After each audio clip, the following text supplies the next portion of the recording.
excited to introduce you to our next conversation. Anderson Clayton is the new chair of the North Carolina Democratic Party, and at 25 years old is the youngest state party leader in the country. We wanted to talk with Anderson about all the things, what she's learned from visiting rural residents across her state, how she navigates disinformation on social media in her small town, what gives her hope, and why she says it's important to find your people and keep showing up for your community. I kick off this next conversation by asking Anderson what it's like to be a party chair. The job responsibilities are wide ranging, but it's kind of fun because I always told my mom growing up I wanted a job where I never did the same thing twice in a day. And I feel like that's what I've ended up in a lot of ways, is that there's a new problem or a new thing for me to tackle every day in this. But like a lot of rural residents in North Carolina, actually, I commute for a job now every day. And I commute to Raleigh. I get up every morning and usually either come into Raleigh or I'm driving somewhere to go to an event, to go meet with folks for different meetings. Right now, it's either stakeholder meetings for 2023 municipal elections or talking about 2024 with folks. I do a lot of the interviews and trying to make sure that folks are understanding and hearing the Democratic Party message in all aspects of the state. And when you go into a community, who are the people you're looking for? Are you looking for, politically active folks? Are you looking for young people? Are you looking for, um, you know, healers and helpers? Or, who are you after? I think the way that I really look at it is that right now when I'm coming into a rural area or in any community, I'm just trying to talk to Democrats. I'm trying to introduce myself. I'm trying to give them the platform that I ran on because I got elected from a body of 600 people, but not all of those included every Democrat throughout the state of North Carolina, right? And I think there's a lot of people in our state that need to hear that there's a new vision and a new message for how we really interact with people going forward and the ways that the Democratic Party plans to engage with folks, and especially in rural North Carolina more than they ever have before. But I also kind of come in and try to listen to and hear what folks want to see and hear from the Democratic Party, because I think there's a lot of times when we say, the Democratic Party has a messaging problem. For me, it's we've had a showing up problem, and we haven't shown up and listened to people who have really needed our ear.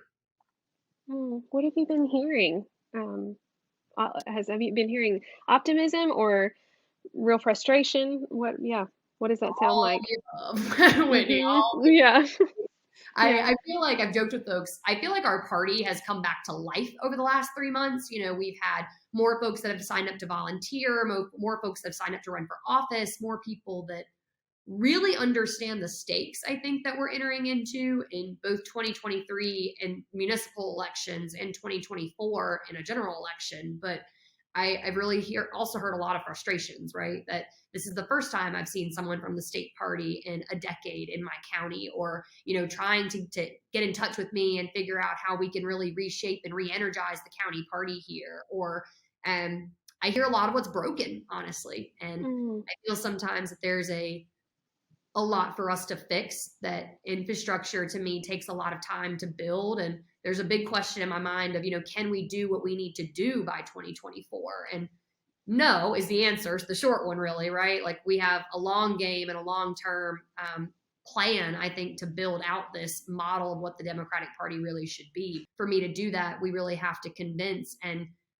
I think introduce the idea to people in these communities that we're not just a party that drops in during every election cycle. We're a party of helpers, and we're a party of public servants. I live in rural Tennessee, and I was even having coffee with a friend of mine who is also a local leader and organizer.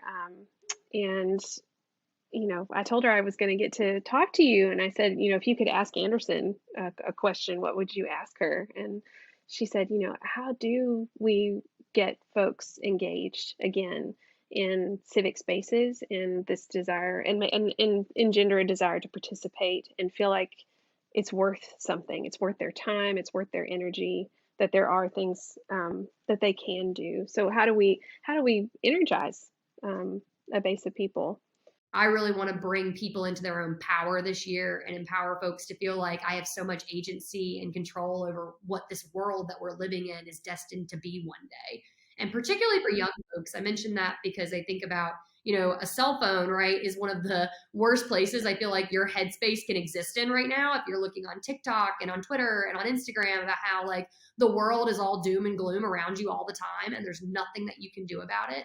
And I want to pull young people out of that mindset and put in a different mindset of that you have the agency to do something about that. And it's not by sitting on your phone, or maybe it is, it's by digital organizing, or maybe it's by getting a group of people online to get together and say, we're going to go to this meeting and we're going to advocate for this issue. But it's got to be pulling people out of the headspace of that we are powerless. Yeah. Well, when I think about the theme for this year's Everywhere virtual event, we're focusing on moving towards safer, more connected communities. And, that's kind of a big umbrella for many to talk about many things, many issues. What does safer, more connected conjure up for you when you think about rural? Mm. I mean, I'll be honest, right now in Person County, I think and what I've seen from studies across rural North Carolina and rural America in general is like, at one point in time, it was safe to go to bed, leave your door unlocked at night. And now it's not anymore. And I think about public safety as a really big concern of people in our communities that don't really see rural areas as safe as they once were to them. And I think that for me, it would mean finding a way to create jobs and opportunity for people so that you don't have folks that are, I think, in the situation where they find themselves in of being on the opposite side of that somehow. And that might not make that much sense, but I was thinking about it the other day, Person County's had more like drive-by shootings than we've ever experienced before in these last 2 years from the pandemic. And I'm trying to think about, what are the causations for that, right, in a rural area? And a lot of times that's the lack of job opportunity and mobility. It's the fact that you don't have transportation. It's the fact that you don't have what you need in your everyday life. And so thinking about the things that prevent gun violence in communities and how do we make that a part of the future of rural areas everywhere. I think it's looking at all the life necessities that you need to have, which would mean a place to sleep at night, right? Do you have a job to go home to? Do you have a ability to put food on the table at night? And those issues shouldn't be issues for folks, but they are right now everywhere.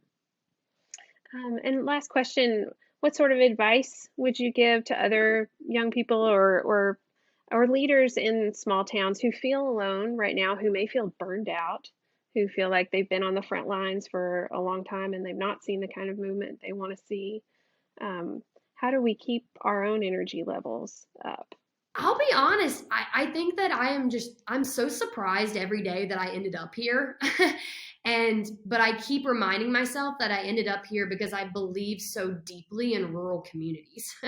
And I believe in the ability for them to go forward. I believe so strongly that they should exist 50 years from now. I believe in the type of values that I learned growing up in them. I believe in rural. And I think that that's what keeps me going. And it's the story of that I found that's been connecting me with so many other people that they may live in an urban community now, but they're from a rural area. They've been touched by a rural area in some way. And it's this power building effort that I think we have to do not only across our communities, but also across our state and across our nation.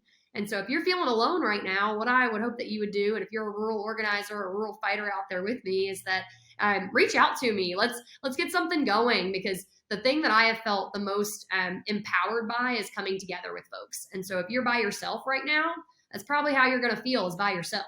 And you need to find other people and chase down other folks. And if that doesn't mean it's not in your backyard, that's okay too. But find someone that you can build this movement with you, because it's going to be a long haul that we're going to have to do. I think we got to stick it out together. But feel free to use me for motivation, and I'll give you all the energy that I've got to get out there and give you every pep talk that I've got too, because rural is worth fighting for. It never won't be, no matter where you are. Anderson, Clayton, thank you so much for this conversation. Thank you, Whitney. I really appreciate all the work that you do.